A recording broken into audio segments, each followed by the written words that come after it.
Welcome to all in one YouTube channel guys. तो आज हम डिस्कस करने जा रहे हैं कुछ और इम्पोर्टेंट क्वेश्चंस, खास करके जो कि इम्पोर्टेंट होने वाले हैं जेके एसएसबी एग्ज़ाम्स के लिए, एनवीएस केवीएस एग्ज़ाम्स के लिए। तो चलिए शुरू करते हैं। पहला क्वेश्चन है हमारे पास, IPR intellectual property rights are outlined in which article of universal declaration of human rights. Universal declaration of human rights के किस आर्टिकल में इंटेलेक्चुअल प्रॉपर्टी राइट्स बताए गए हैं?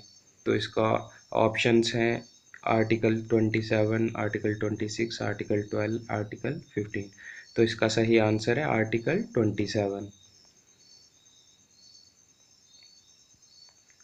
What protects the intellectual property created by designers? अब designers के द्वारा जो इंटेलेक्चुअल प्रॉपर्टी क्रिएट की जाती है उसको कौन सा लॉ क्या प्रोटेक्ट करता है?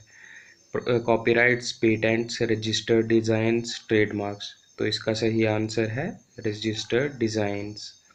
जो कॉपीराइट्स होते हैं वो लिटरेरी वर्क, जो कुछ भी हम लिखते हैं या फिर कोई म्यूज़िक हो गया, वो सब कॉपीराइट प्रोटेक्ट करता है। पेटेंट्स करते हैं जैसे कि कोई नई इन्वेंशंस हो गई, और ट्रेडमार्क्स हो गए जो कि नए लोगोज हो गए, वो सब ट्रेडमार्क्स प्रोटेक्ट करता है। तो रजिस्टर्ड डिज़ाइंस जो होते हैं वो क्या कौन प्रोटेक्ट करता है? Registered designs. अब थर्ड क्वेश्चन है, latest amendment of patent act was done in. और जो लेटेस्ट अमेंडमेंट हुई है पेटेंट एक्ट में वो कब हुई है? अक्टूबर 2020 में, अप्रैल 2020 में, मार्च 2019 में, जनवरी 2018। तो ये हुई है अक्टूबर 2020 में। अब UNESCO school library manifesto came into force on. अब यूनेस्को के द्वारा स्कूल लाइब्रेरी मैनिफेस्टो भी निकाला गया था, वो कब फोर्स में आया? 1999 में, 1998 में, 1949 में, 1994 में। तो वो आया 1999 में। अब फिफ्थ क्वेश्चन है, what is the frequency of आइसलिक बुलेटिन। अब जो आइसलिक का बुलेटिन है उसकी फ्रीक्वेंसी क्या है?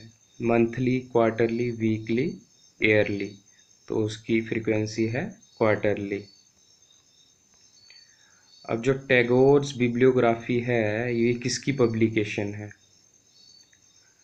RRRLF की, आइडलिस की, ILA की, IFLA की। तो ये है RRRLF, राजा राम मोहन राय लाइब्रेरी फाउंडेशन, जो कि पब्लिक लाइब्रेरीज के लिए काम करते हैं, इनकी पब्लिकेशन है। सेवेंथ क्वेश्चन आ गया, in 1967 OCLC is founded as non-profit organization, member-driven library community, both A and B, none of these। तो ये नॉन प्रॉफिट ऑर्गेनाइजेशन भी है और मेंबर ड्रिवन लाइब्रेरी कम्युनिटी भी है। तो इसका सही आंसर आएगा सी, बोथ ए एंड बी। अब सैंडॉक किसके अंडर आता है? NIMSME, MISME, ILA MSME, SD MSME। तो इसका सही आंसर है ए पार्ट, NIMSME। अब नाइन्थ क्वेश्चन है, which of the following services are provided by DRTC? C CALIS, NACLIN, NUC, SSI, CALIBER. तो इसकी सही आंसर है CALIS. Current awareness in library and information science DRTC द्वारा service provide की जाती है। अब टेंथ क्वेश्चन आ गया, what is the full form of नैकलिन।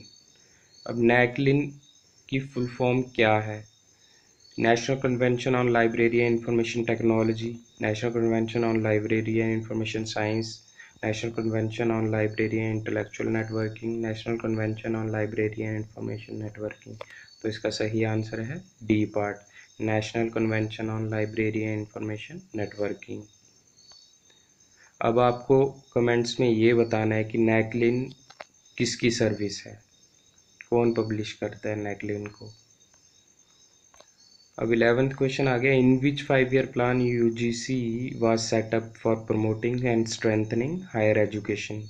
Higher education को प्रमोट और स्ट्रेंथन करने के लिए कौन सा 5-year प्लान UGC के द्वारा किस प्लान के तहत ये सब हुआ? कौन से 5 ईयर प्लान के तहत हुआ? First 5 year plan, third 5 year plan, fifth 5 year plan, 11th 5 year plan. तो इसका सही आंसर है फर्स्ट 5 ईयर प्लान।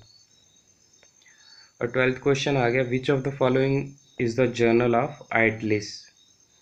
आइटलिस का कौन सा जर्नल है? IJLER, LIJER, RJILE, JILER। तो इसका सही आंसर है गाइस IJLER, जिसकी फुल फॉर्म है IATLIS journal of library education and research. 13 question है हमारे पास, which organisation uses computer for the first time in library information related activities in India? तो इसका सही आंसर है गाइस डी पार्ट, इंसडॉक।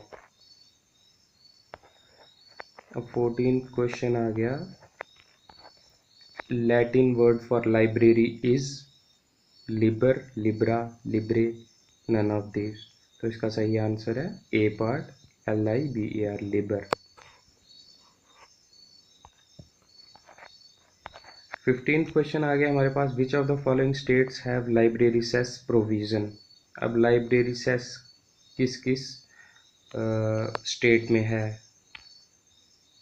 ए तमिलनाडु, या फिर मद्रास जिसे कहते हैं, बी वेस्ट बंगाल, सी बिहार, बोथ, डी है बोथ, बी एंड सी। तो इसका सही आंसर है ए तमिलनाडु/मद्रास। वेस्ट बंगाल में नहीं है, बिहार में भी नहीं है। 16th क्वेश्चन आ गया, at present how many states और यूटीज हैव लाइब्रेरी लेजिस्लेशन? तो ये तो सबको पता ही होगा, 18 नहीं हो सकता, 20 नहीं है, 21 नहीं है। तो इसका सही आंसर है बी पार्ट, 19। अब 17th क्वेश्चन आ गया, library science term was given by Eugene Garfield. ये बहुत ही इंपॉर्टेंट क्वेश्चन है, ये काफ़ी एग्जाम्स में पूछा जा सकता है और पूछा भी गया है। Eugene Garfield, Martin Schrodinger, Mark Zhukovsky, none of these. तो इसका सही आंसर है मार्टिन श्रेडिंजर, और 1908 में इन्होंने ये टर्म दी थी। अब 18 क्वेश्चन है, which law of library science advocates the publicity of books? अब इस क्वेश्चन में कंफ्यूजन है गाइस, क्योंकि मैंने एक दो जगह पे चेक किया तो वहाँ पे first law and third law दोनों में बताते हैं। तो आप कमेंट्स में कृपया बताएं कि कौन सा सही ऑप्शन है।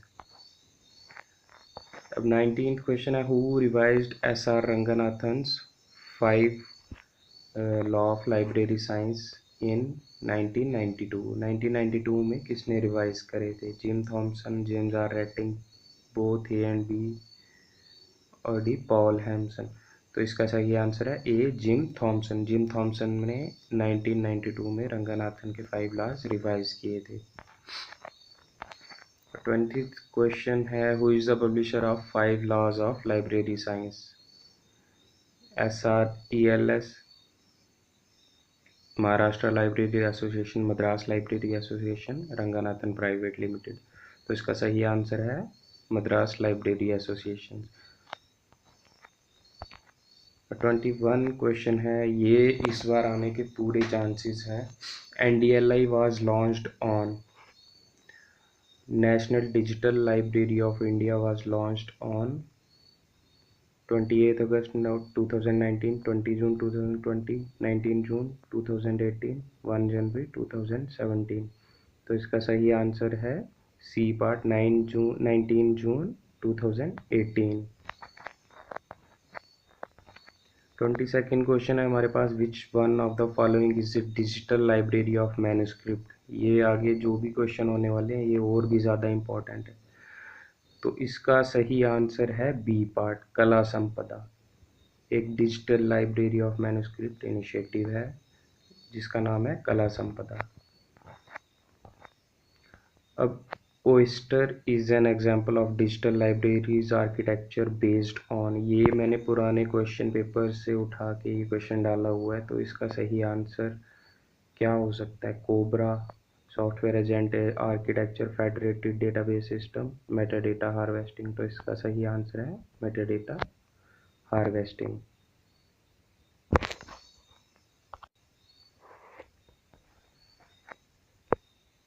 Oyster is a union catalog. अब ओस्टर है क्या? Is a union catalog of millions of records that represent open access resources. जो ओपन एक्सेस रिसोर्सेज का एक्सेस इसे है और उसका एक यूनियन कैटलॉग है ये। 24th है Asiatic society of Mumbai was initially founded by. ये भी इम्पोर्टेंट है। Sir James Mackintosh, lord Curzon, baron Hasting, lord Mountbatten. तो इसका सही आंसर है A part, sir James Mackintosh. 25th question है world digital library is operated by. A library of Congress, B UNESCO, C IFLA and UNESCO, D both A and B. तो इसका सही answer है both A and B. 26 question है what is digital divide. Division of people on the basis of income, division of people on the basis of area, जैसे city और village हो गए। Division of people on the basis of access to information and technology, जैसे कि नाम ही बता रहा है कि डिजिटल डिवाइड। डिवाइड हो गया अलग करना, और डिजिटली डिवाइड करना किसी को, तो वो तो on the basis of information access, information technology ही हो सकता है, इसलिए इसका आंसर आएगा सी। 27th क्वेश्चन आ गया first panchayat in the country to have a digital library.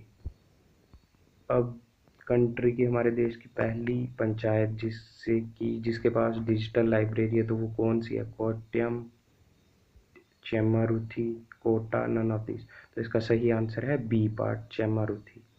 ये भी इम्पोर्टेंट क्वेश्चन है। 28th क्वेश्चन आ गया which of the following libraries has largest collection of manuscripts of historical value.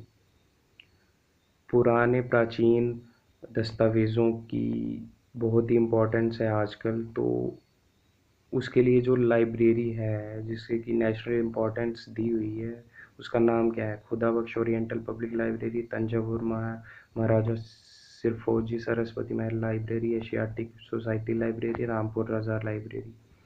तो इसका सही आंसर है ए पार्ट, खुदा बख्श ओरिएंटल पब्लिक लाइब्रेरी, जो कि पटना में है। 29th क्वेश्चन आ गया act enacted in India in 1856 on intellectual property rights was based on. अब जो इंडिया में 1856 में इंटेलेक्चुअल प्रॉपर्टी राइट्स का एक्ट लाया गया वो किस एक्ट पे बेस्ड था? अमेरिकन पेटेंट लॉ 1810 में, British patent law 1852, patent bill act, design act 1911। तो इसका सही आंसर है B part, British patent law 1852। और 30th क्वेश्चन है हमारे पास national policy on library and information science was first applied by. अब ये जो पॉलिसी है लाइब्रेरी एंड इंफॉर्मेशन साइंस की, ये फर्स्ट अप्लाई किसके द्वारा की गई थी? ये फर्स्ट अप्लाई किसके द्वारा की गई थी?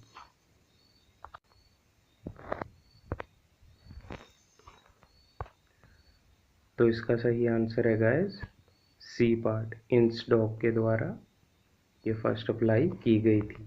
तो आज के लिए इतना ही, और हम आगे भी कुछ और टॉपिक्स पे भी MCQs लाने वाले हैं, तो प्लीज़ लाइक करें, शेयर करें, सब्सक्राइब करें अपने दोस्तों के साथ।